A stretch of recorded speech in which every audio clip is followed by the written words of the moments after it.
Mike and I knew each other from about 6th grade on. We were both in the youth group at the Sun Valley Church of Christ.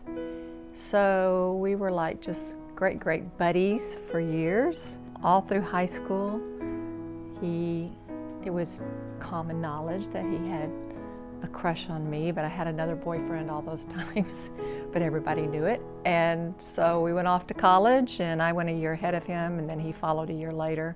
After his first year of college, he went off to sell alarms, security alarms, in small towns of Tennessee and Arkansas. He was working for one of the college professors, and just started missing him that summer and thinking, well, maybe it's not just a friendship. So the next year, my junior year at Harding, I guess, we started dating and got married after I graduated in December of '75, and we got married at Christmas that year, and then he graduated in May. He was born in Jonesboro, but his family moved this direction about the time he was in 6th grade. His dad was a rice inspector, and he got a new job with the government here, and that brought their family here. So they were at Sun Valley from the time Mike was about 6th grade, I think. Our parents were great friends, and we were always at each other's house, and a lot of big group activities, and then some things we did together on our own. Then when he made his way to Harding, he decided accounting was his thing, and he did very well at that, participated on some business teams there, and when he graduated was immediately went to work for Arthur Anderson. He enjoyed working for them for over a dozen years before he went to work for a client. My next to last semester at Harding, he had asked me to marry him, and I was thinking it over. Anyway, so the time that I actually told him I would marry him was sitting in his car outside the laundromat, out right exactly where our apartments were. And years later, that's where Ryan proposed to Allison, at the same spot. We had a lot of fun. Harding is such a good place to nurture relationships. We were married 44 years last December. We loved to travel. We were very blessed in that he had 2 international assignments. And of course, I was kind of a Francophile and very interested in France. So some of our favorite things were overseas travels and the places that we got to go and see and do. Of course, our kids were a big part of that. We took them to Europe when they were elementary school, and then later on with their wives before any children came along. So we had an amazing time when we lived with the boys in Belgium. The boys went to an international school where there were 33 different nationalities there. He was a big fan of the Indianapolis 500, and he would go with a lot of the other men from church every year, year after year after year after year, until he was sick and couldn't go anymore. But I remember one year there was some reason he must not have been able to go, and he had the announcements that Sunday, and he got up and he knew what he was talking about, but of course a lot of other people didn't. But he got up and said something about, "I'm sure you're wondering why I'm even here today." And that's how he started out. It's kind of like, do you know how that came across?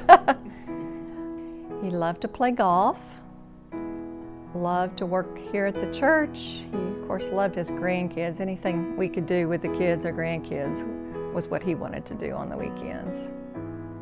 For years, he taught an adult Bible class that was very popular, and he loved his class, and people loved him. That was the beginning of the Magic class. I think it was mature adults growing in Christ. And through the years, we matured even more. And he only stopped teaching when he was having trouble recollecting things. He was involved in a couple of financial campaigns here, capital campaigns. And he was very passionate about the kids having a great kids ministry here. He wanted to make sure we had a facility where the kids would have places that they could come and learn and experience, and it would be a draw to the community. One of the reasons we think that God sent us to Chicago Naperville was that at the time we lived there, they were also going through a capital campaign. And even though we were very new there, they drafted Mike to run their capital campaign. That was just a gift that he had, I think, of being able to move those campaigns along and have a big part of the move here to this location and then our expansion after that. He was very tender-hearted, loved his grandkids, and we loved sharing that together. That was probably his greatest concern about passing early. He didn't want them to forget him. He liked our house to be the one where everybody gathered, and that's often what happened. He was a good son to his parents, loved his parents very much. He was a great dad. He was a friend to a lot of people. He was respected, of course, as a businessman in the city, and I think they respected his Christian viewpoint when it came to problem solving. He was a very good problem solver in the business world. So Mike was diagnosed with a very rare brain disease called progressive supranuclear palsy about 4.5 years ago. And so he went through a 4-year period of cognitive and physical decline that was a big challenge to him and a big challenge to our family. It was hard to see him change the way he did, but he was never a complainer. He never was angry. So it's very common with that disease to have emotional outbursts, but he was not a complainer. I'm sure he was frustrated. He was not able to express himself the last year or so, but with just very few words or pointing. So just the fact that he went through those 4 years with such dignity and grace, I think, speaks a lot to his character.